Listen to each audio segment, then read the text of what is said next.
তো হ্যালো বন্ধুরা, আমরা আজকে এখানে একটা গল্প শুনবো যেটা হচ্ছে পিঁপড়ে সম্বন্ধে।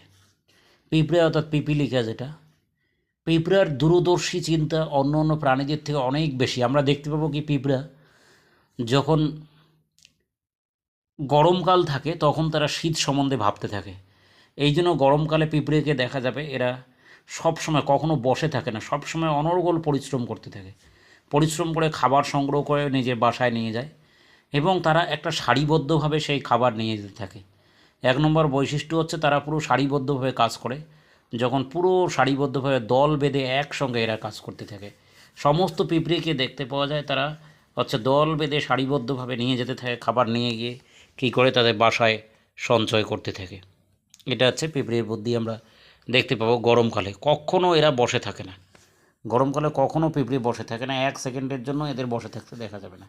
এবং এদের মধ্যে প্রচণ্ড মিল। একটা পিঁপড়ে যদি আটকে যায়, অন্যরা সেখানে গিয়ে তাকে বাঁচানোর চেষ্টা করে। প্রচণ্ড ঐক্যবদ্ধ, প্রচণ্ড মিল, এবং তারা হচ্ছে সারিবদ্ধ হয়ে যেতেই থাকে, কখনো আটকানো সম্ভব না। এটা নাম্বার 1 পয়েন্ট। নাম্বার 2 পয়েন্ট, যে এরা কখনো রেস্ট নেয় না। এরা কখনো কখনো রেস্ট নেয় না, সবসময় অনর্গল কাজ করতেই থাকে, কাজ করতেই থাকে, কখনো থামে না, কখনো রেস্ট নেয় না। আর নাম্বার 2 বলো। নাম্বার 3 পয়েন্ট, এদেরকে কোনোভাবে আটকানো সম্ভব না। যদি এদের গতিপথ আটকানোর চেষ্টা করা হয়, দেখা যাবে তারা অন্য পথ দিয়ে যাচ্ছে।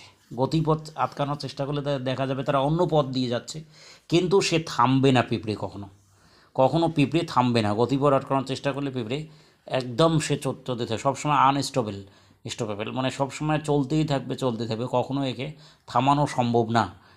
3 নম্বর পয়েন্ট গেল। 4 নম্বর পয়েন্ট হচ্ছে অনেক ধৈর্যশীল।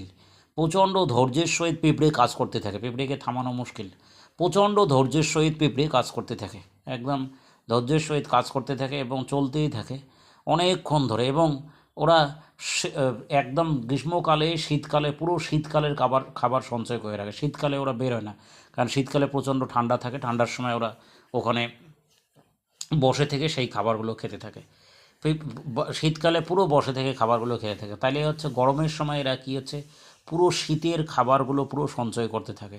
এরা প্রচণ্ড হচ্ছে কি তোমার দূরদর্শী চিন্তা সম্পন্ন, প্রচণ্ড দূরদর্শী চিন্তা সম্পন্ন, যে একেবারে দেখতে পাওয়া যাবে যে গরমকালে পুরো শীতকালের খাবার মোটামুটি সঞ্চয় করে রাখে, বা বর্ষাকালের খাবার পুরো মোটামুটি সঞ্চয় করে রাখে। এবং এরা জানে এখন যদি না খাটি পরে আমরা না খেয়ে মরব। এখন যদি না খাটি পরে হচ্ছে আমরা বর্ষার সময় বা শীতকালে না খেয়ে মরব, এটা জানে, যার জন্য তারা প্রচণ্ডভাবে পরিশ্রম করতে থাকে।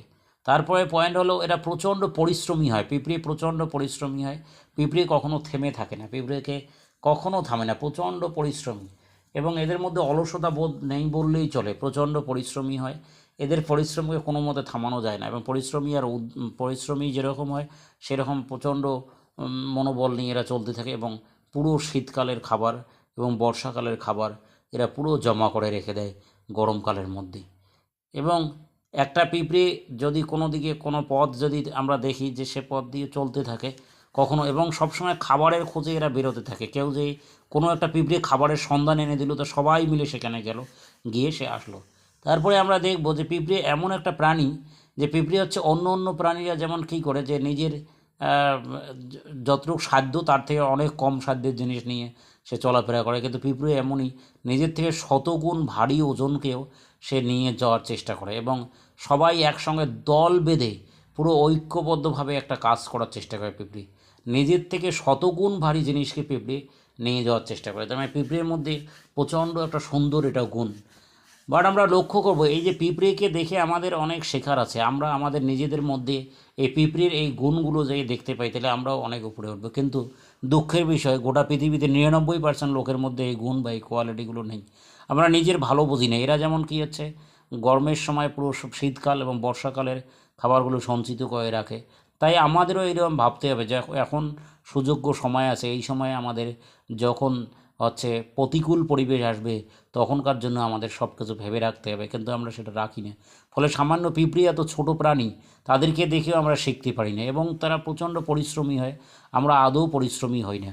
আমরা কী করে মহামূল্যবান আমাদের সময়গুলো শেষ করে দেই আজে বাজে বিভিন্ন কাজের মধ্যে। কিন্তু পিঁপড়েকে দেখা যাবে এরা মহামূল্যবান সময় কোনো মতে শেষ করে না। এরা হচ্ছে প্রচণ্ড পরিশ্রমী হয়, এদেরকে থামানো খুব মুশকিল। একমাত্র একটাই উপায়, আমি এর আগে কোনো একটা ভিডিওতে বলেছিলাম যে এদেরকে যদি মেরে দেওয়া যায় তবেই থামানো যাবে, আদারওয়াইজ পিঁপড়েকে থামানো যাবে না।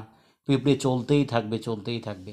তাই আমরাও যদি কি হচ্ছে, যতক্ষণ আমাদের শরীরে প্রাণ আছে ততক্ষণ যদি আমরাও চলতে থাকি, তাহলে দেখতে পাবো আমরাও পিঁপড়ের মতো অনেক, পিঁপড়ে যেমন হচ্ছে গরমের দিনে শীতকাল ও বর্ষাকালে পুরো খাবার সঞ্চিত করে রাখে, আমরাও সেরকম হচ্ছে অনেক কিছু স্টোর মানে জীবনের ভবিষ্যতের জন্য স্টোর করতে পারবো।